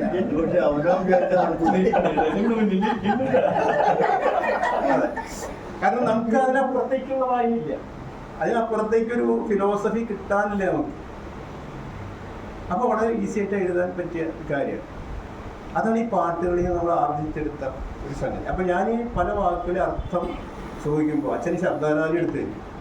അപ്പൊ അങ്ങനെ നിഘണ്ടു നോക്കാനായിട്ട് പഠിച്ചു എന്നത് മാത്രമേ ഉള്ളൂ. പക്ഷെ ഭയങ്കര ശല്യമാണ് എപ്പോഴും നമ്മൾ ഓരോ അർത്ഥം ചോദിക്കുക എന്ന് പറഞ്ഞു കഴിഞ്ഞാൽ. ഇപ്പൊ ഈ കാക്കത്തമ്പുരന്റെ അർത്ഥം അതൊരു പക്ഷി എന്നല്ലെങ്കിൽ കൂടുതൽ ആ വാക്കിന് പ്രത്യേകിച്ച് അർത്ഥമൊന്നുമില്ല. പക്ഷെ പുതിയൊരു വാക്ക് നമ്മൾ പഠിച്ചു, മാലാഖ, പുതിയൊരു വാക്ക് നമ്മൾ പഠിച്ചിരിക്കുന്നു, അത്രയേ ഉള്ളൂ. ഇപ്പൊ ചിലതിന്റെ അർത്ഥം ഇതിലുണ്ടാവില്ല. ഇപ്പൊ നമ്മൾ മറക്കുവാൻ പറയാൻ എന്തെടുക്കും എന്നൊക്കെ ചോദിച്ചാൽ അതിന്റെ അർത്ഥമൊന്നും ഇതിലുണ്ടാവില്ല. വാക്കുകളുടെ അർത്ഥം ഉണ്ടാവുള്ളൂ, ആശയത്തിന്റെ അർത്ഥം ഉണ്ടാവില്ല. ഗുരുവായൂർ അമ്പല നടയിൽ ഒരു ദിവസം ഞാൻ പോകും എന്നൊരു ഭീഷണി സ്വരത്തിലുള്ള പറഞ്ഞു. ഗോപുരവാദി എന്താ അതിന്റെ അർത്ഥം എന്ന് ചോദിച്ചാൽ അത് നമുക്ക് ക്ലാസ്സിൽ നിന്നോ ഈ പാട്ടിൽ നിന്നോ കിട്ടില്ല. അത് നമ്മൾ കുറച്ച് വലുതാകുമ്പോൾ അറിയാം അതിന്റെ പിന്നിലൊരു ചരിത്രമുണ്ട് എന്ന് നമുക്ക് മനസ്സിലാവും. അങ്ങനെയാണ് നമ്മളത് ഡെവലപ്പ് ചെയ്യുന്നത്. പിന്നീട് നമ്മുടെ വന്ന ചില പാട്ടുകൾ, ഒരു പാട്ടിന് നിരവധി പൊതുവിജ്ഞാനം തന്ന പാട്ടുകളുണ്ട്. ഇപ്പൊ മാമ്പഴങ്ങളിൽ മൻഗോവ എന്ന് പറയുന്നു, മാസങ്ങളിൽ കന്നിമാസം എന്ന് പറയുന്നു. പക്ഷെ ഇത് കന്നിമാസം കേട്ടോ, വലിയ സുഖമൊന്നുമില്ല. അത് ഭാസ്കരൻ അത് പറഞ്ഞു എന്നാണ്. കാറുകളുടെ ഫിയറ്റ്, ഇന്ന് ആ കമ്പനിയിലില്ല ഫിയറ്റ് എന്നുള്ളത്. താരങ്ങളിൽ വൈദ്യമാന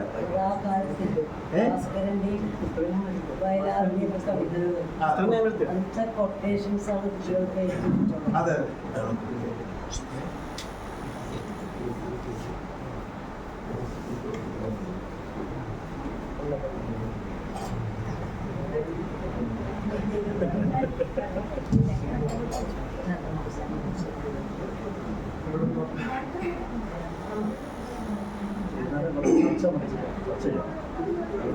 പൂരങ്ങളിൽ തൃശ്ശൂർ പൂരം എന്ന് പറയും. ഇതൊക്കെ നമ്മുടെ കുട്ടിക്കാലത്തൊക്കെ കേട്ട് പഠിക്കുകയാണ്. പിന്നെ മാർക്സിന്റെ തിയറികൾ പാട്ടിൽ വന്നു. നഷ്ടപ്പെടുവാൻ വിലങ്ങുകൾ, കിട്ടാനുള്ള പുതിയ സർവരാജ്യ തൊഴിലാളികളെ സംഘടിക്കുക. ഇതൊക്കെ മാർക്സിന്റെ തിയറി എന്ന് അറിയുന്നതിന് മുമ്പ് നമുക്ക് കാര്യം മനസ്സിലായി ഈ പാട്ടിൽ. അത് ശത്രു സംഹാരത്തിലുള്ള ഒരു കാര്യമാണ്. വാക്കുകൾ മാത്രമല്ല, നമ്മുടെ ഭാവന, അതിനു കൂടി സ്പേസ് ഈ പാട്ടുകൾ വന്നു. ഇപ്പൊ മാനസത്തിൻ മണിയറ എന്ന് പറയുന്ന ഒരു പ്രയോഗത്തിൽ ആ ഒരു നമുക്ക് സങ്കല്പിക്കാവുന്ന ഒരിടം പടവയ്ക്കണം. പാദസരങ്ങൾ കിരിക്കി ഒഴുകുന്ന പുഴ, അവിടെ നമുക്ക് സ്പേസ് കിട്ടും. വെള്ളിച്ചാമരം വീശുന്ന മേഘങ്ങൾ, അവിടെ നമുക്ക് സ്പേസ് കിട്ടും. ഇത്തരത്തിൽ ചുംബനമറിയാത്ത പൂ, ഇതിലെല്ലാം നമുക്ക്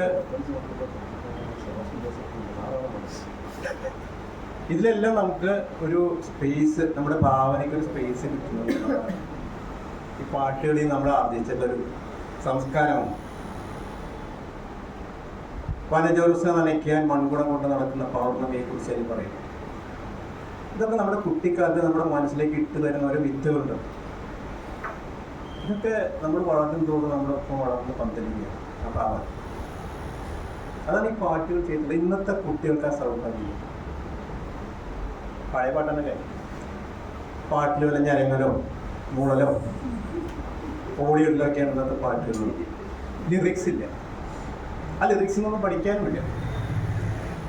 നമ്മളിപ്പോഴും പാടുന്ന, കുട്ടികൾ പാടുന്ന ഇതിലൊക്കെ പഴയ പാട്ടുകളല്ല പാടുന്നത്. അതിൽ നമുക്കൊരു ഭാവനയ്ക്ക് സാധ്യത ഉള്ള സംഗതികൾ അതിന് മാത്രമേ ഉള്ളൂ എന്നതാണ്. അതിന് പുറമെ ഈ പാട്ടുകളുടെ ഭാവനയ്ക്കും അതുപോലെ വാക്കുകൾക്കും പുറമെ ഉണ്ടായതാണ് കുറെ പുസ്തകങ്ങളുടെ പേര് പഠിച്ചുകൊണ്ടതാണ്. അരനാഴിക നേരം, വാഴവ്യമായ, ഓടയിൽ നിന്ന്, പണിതീരാത്ത വീട്, അതൊക്കെ നോവലുകളാണെന്ന് പിന്നീടാണ് നമ്മൾ മനസ്സിലാക്കുന്നത്. നോവല് വായിച്ചപ്പോഴോ സിനിമയായിട്ട് ഒരു ബന്ധമില്ലായിരുന്നു. ഈ പണിതീരാത്ത വീട് എന്നുള്ള നോവൽ വായിക്കുമ്പോൾ സിനിമയായിട്ട് ആരും ബന്ധമില്ല. പക്ഷെ പാട്ടുകളുള്ള സിനിമയാണ്. പള്ളിച്ചെല്ലമ്മ, വാഴവ്യമായ എന്നൊക്കെ പറഞ്ഞ കുറേ സംഗതികൾ, അതിലൊക്കെ നല്ല പാട്ടുകളുണ്ട്. പക്ഷെ നോവലുകളാണ്, അന്നറിയില്ല നോവലുകളാണ്. പിന്നെ നമ്മുടെ ഭാഷയിൽ കാണുന്ന ഒരു പ്രധാനപ്പെട്ട ഒരു സംഗതി, വ്യാകരണ പശുകൾ എന്ന് പറയുന്നത്, പുനരുക്തി എന്ന് പറയുന്ന ഒരു സംഗതി. പൗനരുക്ത്യം എന്ന് പറയും. അതായത് വാക്കുകൾ ആവർത്തിക്കുക എന്നുള്ളൊരു സംഗതി ഇതിലുണ്ട്. ഇപ്പൊ നമ്മള് ഗേറ്റ് പൊടി എന്ന് പറയുന്നു, ലൈറ്റ് വെട്ടം എന്ന് പറയുന്നു, അഷ്ടചൂർണപ്പൊടി എന്ന് പറയുന്നു. ഇതെല്ലാം നമ്മൾ വരുത്തുന്ന ഈ പൗനരുക്തി ദോഷങ്ങളാണ്. അത് ഈ വ്യാകരണത്തെ കുറിച്ച് ചെറിയൊരു ധാരണ ഉണ്ടെങ്കിൽ നമുക്ക് മാറ്റാവുന്ന കാര്യങ്ങളേ ഉള്ളൂ. അതുപോലെ അറിയാനുള്ള ജിജ്ഞാസ എന്ന് പലരും കാണാം. വെറും ജിജ്ഞാസ എന്നേ ആവശ്യമുള്ളൂ. ജിജ്ഞാസയിൽ അറിയാനുള്ള ആഗ്രഹമുണ്ട്. വിജയാശംസ നേരുന്നു എന്നൊരു വാക്ക്, ആ ആശംസയിൽ നേരലുണ്ട്. ഇതിനൊക്കെ പുനരുക്തി എന്ന് നമ്മൾ പറയും. കേൾക്കാറ് പതിവുണ്ട്, ആറൽ പതിവുണ്ട്. ആറ് പ്രയോഗിക്കുമ്പോൾ നമുക്ക് പതിവ് എന്ന് വേണ്ട എന്നാണ്. പിന്നെ ഒരെണ്ണത്തിൽ മൂന്ന് തെറ്റ് വരുന്ന സംഭവമുണ്ട്. രേഖാമൂലം റിട്ടേൺ ആയിട്ട് എഴുതി കൊടുത്തു എന്ന് പറയാം. അതിന് ഒരു പുനരുക്തിയല്ല, ഉറപ്പയ്യാണ്. അതില് 2 പുനരുക്തി 3 പുനരുക്തിയൊക്കെ വരും. അങ്ങനെയുള്ള വാക്യമുണ്ട്. രേഖാമൂലം റിട്ടേൺ ആയിട്ട് എഴുതി കൊടുത്തു എന്ന് പറയുമ്പോൾ ഇതൊക്കെ നമ്മൾ സാധാരണ പറയുന്ന ആകെ മൊത്തം ടോട്ടൽ എന്നൊക്കെ പറയുന്നത് പോലുള്ള ഒരു പ്രയോഗമാണ്. ഒരു കാര്യം പ്രത്യേകം എടുത്തു പറയാം എന്നുള്ളത്, അതും ഈ ദോഷത്തിൽ വരുന്ന ഒരു സംഗതി. കുറഞ്ഞത് 100 രൂപയെങ്കിലും എന്ന് പറയുന്നത് പുനരുക്തിയാണ്. കുറഞ്ഞത് വന്നാൽ എങ്കിലും വേണ്ടെന്ന് നമുക്കറിയാം, അതൊക്കെയാണ്. പക്ഷെ ഈ പുനരുക്തി എന്ന് പറയുന്ന വ്യാകരണം എല്ലായിടത്തും അങ്ങനെയല്ല. ഇത് 2 സന്ദർഭത്തിൽ, ഓരോ സന്ദർഭത്തിലും ഓരോ കാര്യം അനുസരിച്ച് ആക്ട് ചെയ്യുന്ന കാര്യമാണ്. ഒരേ വാക്ക് തന്നെ നമ്മൾ പറയുമ്പോൾ അവളൊരു വരവുണ്ട് എന്ന് പറഞ്ഞാൽ ശരിക്കും പറഞ്ഞാൽ പുനരുക്തി ആവേണ്ടതാണ്.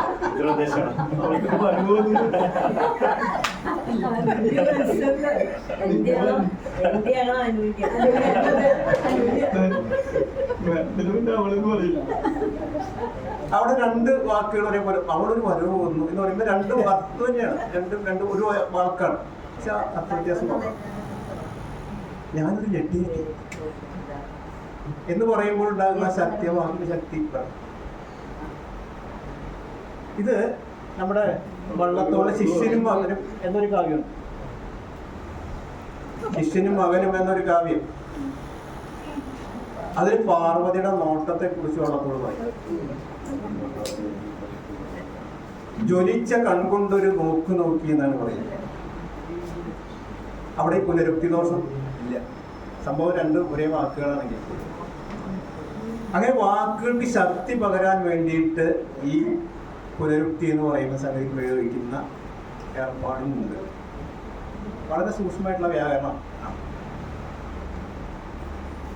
ഇപ്പൊ നേരത്തെ ഇവിടെ പറഞ്ഞു, നമ്മുടെ മലയാളത്തിൽ 2013 ശ്രേഷ്ഠ ഭാഷ ആയിട്ട് പ്രഖ്യാപിച്ചു.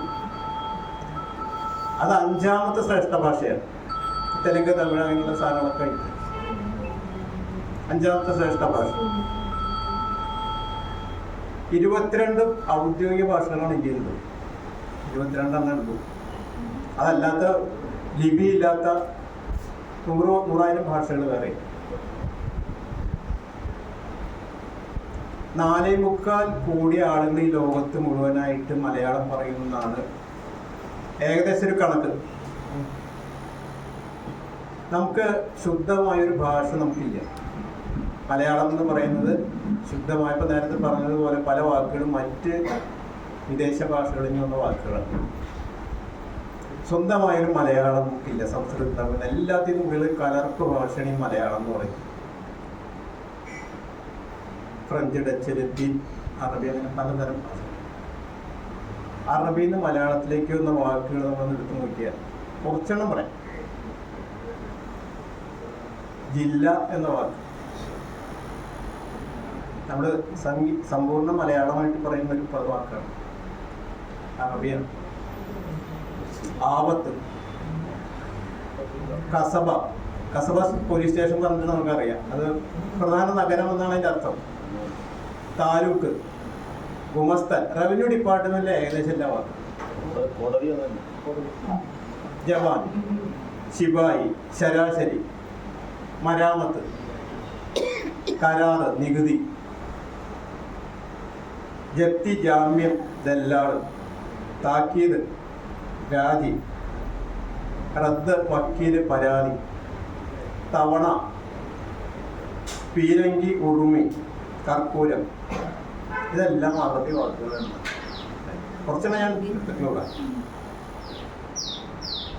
ഇനി പോർച്ചുഗീസ് വാക്കുകൾ എടുത്താലോ, ഇത് മലയാളം അല്ലാന്ന് ആരെങ്കിലും പറയും, എനിക്ക് തോന്നില്ല. ശുദ്ധ മലയാളമായിട്ടാവും. പോർച്ചുഗീസ് ഭാഷ എടുത്താൽ അലമാര പോർച്ചുഗീസാണ്. കടലാസ്, ഇസ്തിരി, കസേര, കുമ്പസാരം, കുരിശ്, കോടതി, ജനാല, തൊപ്പി, തൂവാല, പിക്കാസ്, നങ്കൂരം, പട്ടാളം, പലക, പാല, പേന, മറുക്, മേശ, മുറി, റാന്തല്, വരാന്ത, വിജാഗിരി, സ്കൂള്, സവാള. നമുക്ക് അവിടെയൊക്കെ പോയി വളരെ ഈസിയാണ്. ഈ വാക്കുകൾ അവിടെ പോയി പറഞ്ഞാൽ മതി. അവിടെ അറബിയിലൊക്കെ അവർക്ക് വളരെ ഫെമിലിയർ ആയിട്ട് പോകും.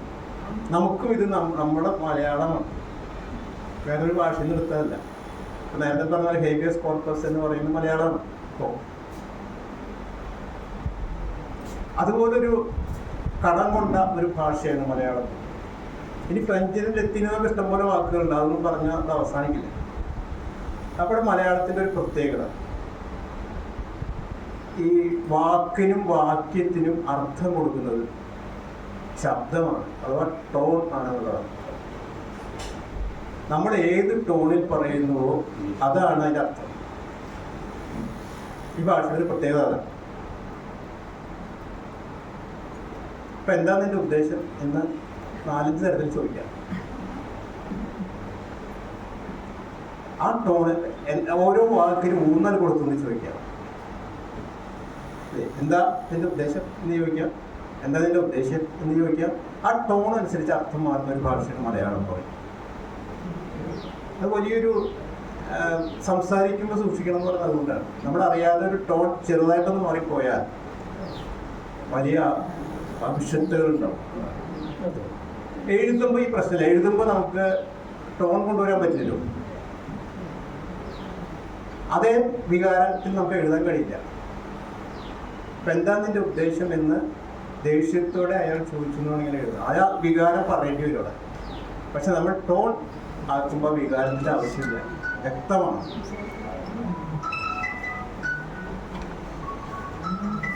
നമ്മുടെ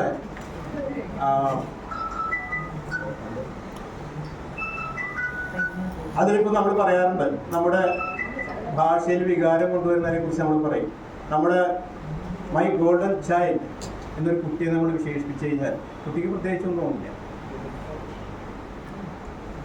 പക്ഷെ എൻ്റെ പൊന്നുമോനെ, പൊന്നുമോളെ എന്ന് പറഞ്ഞാൽ സെയിം അർത്ഥമാണ്. അവിടെ ആ വികാരം വന്ന കുട്ടിക്ക് എന്താണ് നമ്മൾ ഉദ്ദേശിക്കുന്നത്, നമ്മുടെ സ്നേഹം, നമ്മുടെ വാത്സല്യമൊക്കെ കുട്ടിക്ക് മനസ്സിലായി.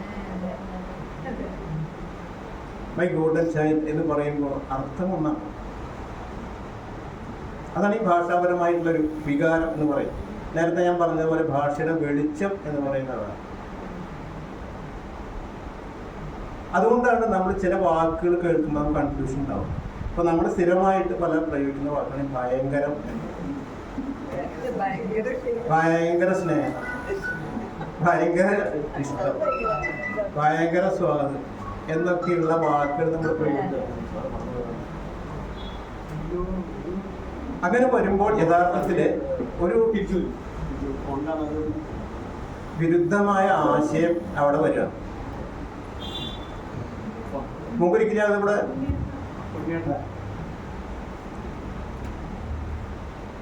വളരെ മുമ്പ് ഞാൻ പറയണ്ടായി, നമ്മളൊരു കാര്യത്തിന് അഭിനന്ദിക്കുന്നത് പൊളിച്ചു എന്ന് പറഞ്ഞിട്ടാണ്, അടിപൊളി എന്ന് പറഞ്ഞിട്ടാണ് ഇവിടെ പറയണ്ടായി. നശീകരണത്തെ കുറിക്കുന്ന വാക്കുകൾ അഭിനന്ദനമായിട്ട് പറയാം. കേമായിട്ട് പൊളിച്ചു എന്ന് പറയും.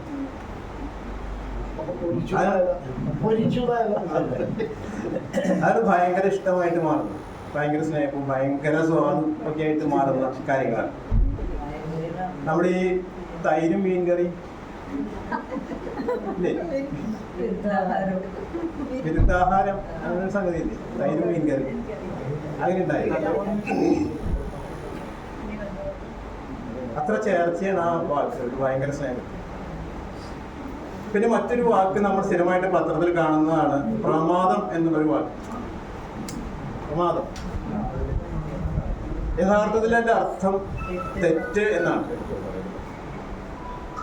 ആ തെറ്റിനെയാണ് നമ്മൾ പ്രമാദം എന്ന അർത്ഥത്തിന് ഉദ്ദേശിച്ച് വായിക്കുന്നത്, ടി വിയിലൊക്കെ പറയുന്നത് അല്ല.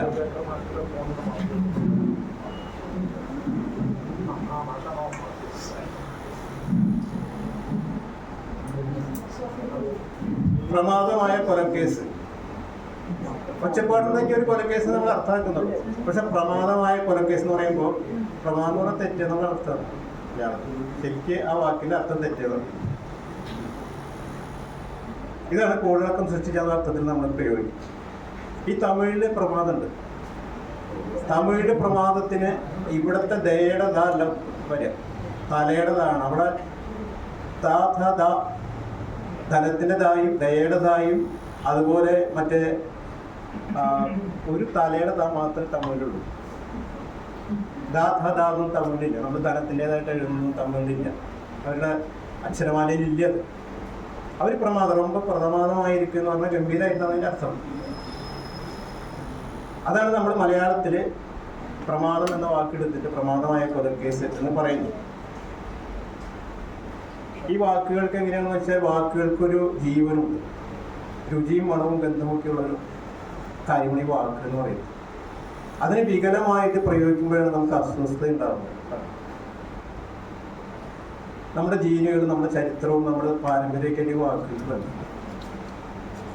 അത് ഡിസ്കണക്റ്റ് ആവുകയാണ് ചെയ്യുന്നത്. ബന്ധം വിച്ഛേദിക്കപ്പെടുകയാണ് ചെയ്യുന്നത്. അങ്ങനെയുള്ള പ്രയോഗങ്ങൾ വരും. നമ്മുടെ ചില ആളുകളുണ്ട് വെള്ളമടിച്ച ഇംഗ്ലീഷ് പറയും. മലയാളം തന്നെ ഭാഷനെ മറന്നു പോയി. ഇതൊരു തരം അപകർഷതയുടെ ഒരു ലക്ഷണമായിട്ടാണ് പറയുന്നത്. അപ്പൊ അതുകൊണ്ടാണ് ഈ തർജ്ജമയിൽ നമുക്ക് പലതും നഷ്ടപ്പെട്ടു എന്ന് പറയുന്നത്. നമ്മുടെ ലോക മലയാള സമ്മേളനം നടന്ന സമയത്ത് നമ്മുടെ ഭാഷയും സംസ്കാരമൊക്കെ വിദേശികൾക്ക് അറിയിക്കാൻ വേണ്ടിയിട്ട് ഒരു സൗമ്യത, അത് ഭാഷാ ഇൻസ്റ്റിറ്റ്യൂട്ട് മറ്റാണെന്ന് തോന്നാറില്ല. അവിടെ തീരുമാനിച്ചത് മാവേലി നാടുവാണിടും കാലം ഇംഗ്ലീഷിലേക്ക് ആക്കാനാണ് തീരുമാനിച്ചത്. അതിൽ ഏതാനും വരികളാണ് പറയുന്നത്. കള്ളവുമില്ല ചതിയുമില്ല, എള്ളോളമില്ല പൊളിവചനം എന്നാ വാക്കെടുത്തിട്ട് ട്രാൻസ്ലേറ്റ് ചെയ്തു ഇംഗ്ലീഷിലേക്ക്. Weight and measures are all correct. No one tries to cheat or corrupt. നമ്മൾ ഈ കള്ളപ്പറയും ചെറുനാഴിയും എന്നൊക്കെയുള്ളത് വെയിറ്റ് ആൻഡ് മെഷേഴ്സ് ആക്കി മാറ്റി. അത് അതിൻ്റെ അന്തസത്ത എന്താണെന്നുള്ളത് അറിയാതെ നമ്മൾ എങ്ങനെയാണത് പുറത്തുള്ള ഒരാളത് വായിക്കുമ്പോൾ എങ്ങനെയാണത് ഉൾക്കൊള്ളുക എന്നുള്ളതിനെ കുറിച്ചൊരു ധാരണ നമുക്കില്ല. കള്ളപ്പറയും ചെറുനാഴി അതിനെയാണ് വെയിറ്റ് ആൻഡ് മെഷേഴ്സ് എന്ന് തർജ്ജമ ചെയ്തിട്ട് അതേ പേര് കൊടുക്കും. കാരണം ഈ വേറൊരു സമ്മേളനത്തിൽ നമ്മുടെ CV രാമപിള്ളയുടെ ബോർഡ് പേര് എഴുതി അടിയിൽ അവിടെ കൊണ്ടുവച്ച പ്രതിമ പേരുന്നത് CV രാമപിള്ള. ലോക മലയാള സമ്മേളനം നടത്തി ചെയ്തതാണ്. അല്ല 2012 പെരുമ്പടവം പ്രസിഡന്റ് ആയിരുന്ന സമയത്ത് ഉണ്ടായിട്ടുണ്ടായിരുന്നു. CV രാമപിള്ളയെ CV രാമനാക്കി മാറ്റി. അത് കേരള സാഹിത്യ അക്കാദമി ലോക മലയാള സമ്മേളനം നടത്തി. മറ്റൊന്ന് ഈ ശാസ്ത്ര സാങ്കേതിക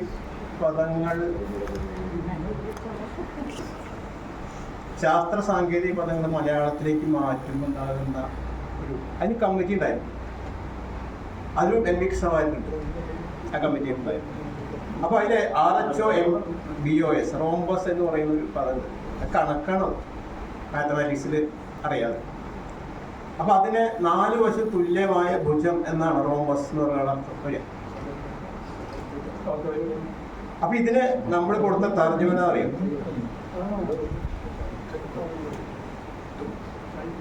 തുല്യഭുജ സമാന്തര ചതുർഭുജം.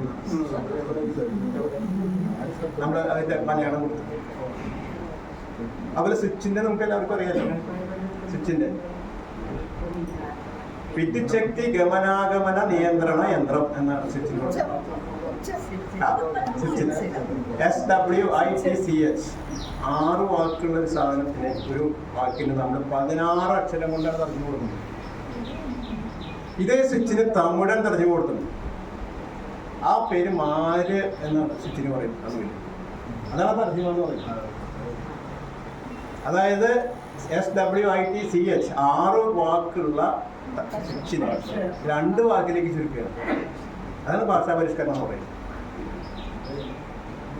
അവരൊരു കമ്മിറ്റി, ഒരു സ്ഥിരമായ കമ്മിറ്റി പ്രവർത്തിക്കുകയാണ്. ഭാഷാ പ്രേരണ വൈജ്ഞാനികൾ എപ്പൊക്കെ ഇംഗ്ലീഷ് വാക്കുകളുണ്ടോ അതെല്ലാം തമിഴ്നാട്ടിൽ കിടക്കുന്ന തമിഴായിരിക്കണം. അതിനൊക്കെ നല്ല തർജ്ജമകൾ, ചെറിയ ചെറിയ തർജ്ജമകൾ. നമ്മളൊരു വാക്കിനെ കൺഫ്യൂഷൻ ഉണ്ടാക്കുകയാണ് ചെയ്യുക തർജ്ജമയിൽ. ഇപ്പോൾ കേരളത്തിൽ പലയിടത്തും പല മലയാളമാണ് സംസാരിക്കുക എന്ന് പറഞ്ഞില്ല. നേരത്തെ അബൂബക്കർ മാഷ് പറഞ്ഞല്ലേ ഏകീകരിച്ചുകൊണ്ടിരിക്കുക, അത് സാധ്യമല്ല. തൃശ്ശൂർ ഭാഷയും തിരുവനന്തപുരം ഭാഷയും കണ്ണൂർ ഭാഷ എങ്ങനെയാണ് ഏകീകരിക്കുന്നത്? ഇത് അവരുടെ സംസ്കൃതിയാണ്, അവരുടെ ജീനിലുള്ളതാണ് ഭാഷ.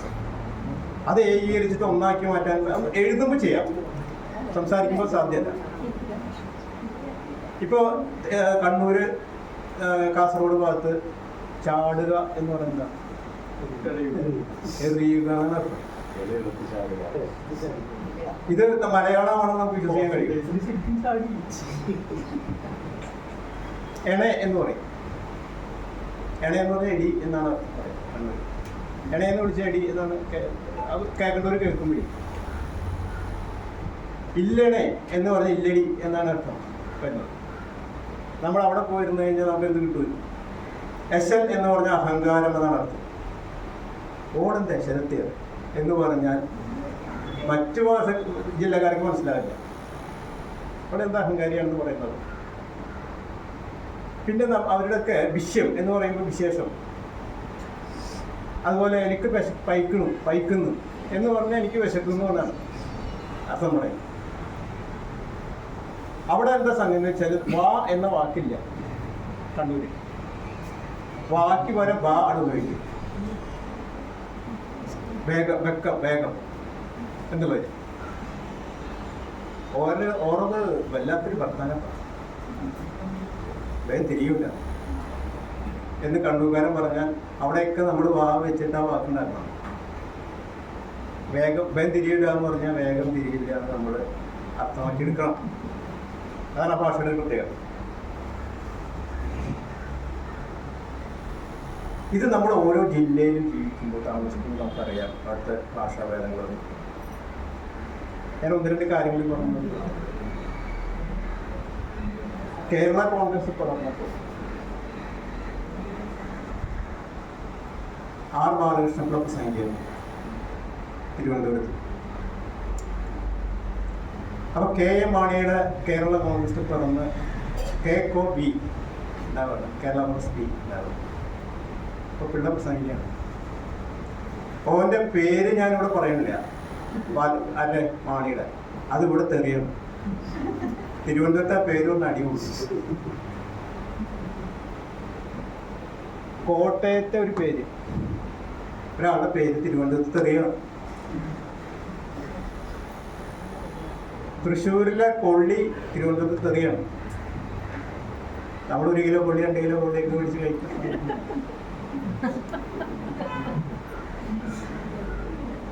ഇത് സാഹിത്യത്തിൽ എഴുതുമ്പോൾ എങ്ങനെ അവരെടുക്കും എന്നുള്ളത് കൂടി നമ്മൾ നോക്കണം. നമ്മൾ കപ്പ എന്ന് പറഞ്ഞതിനെ ഒരു മാനകമായിട്ട് ചെയ്യും.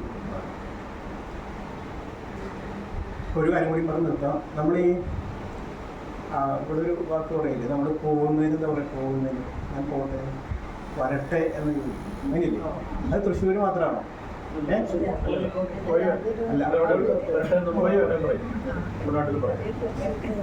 അപ്പൊ ഒരു ജില്ലക്കാരൻ വേറൊരു ജില്ലയിൽ നമുക്ക് കഥ കേട്ടിട്ടുണ്ട്. അതായത് ഒരു വീട്ടിൽ നിന്നിട്ട് ഇവിടെ ആരും ഇല്ലെന്ന് ചോദിച്ചു.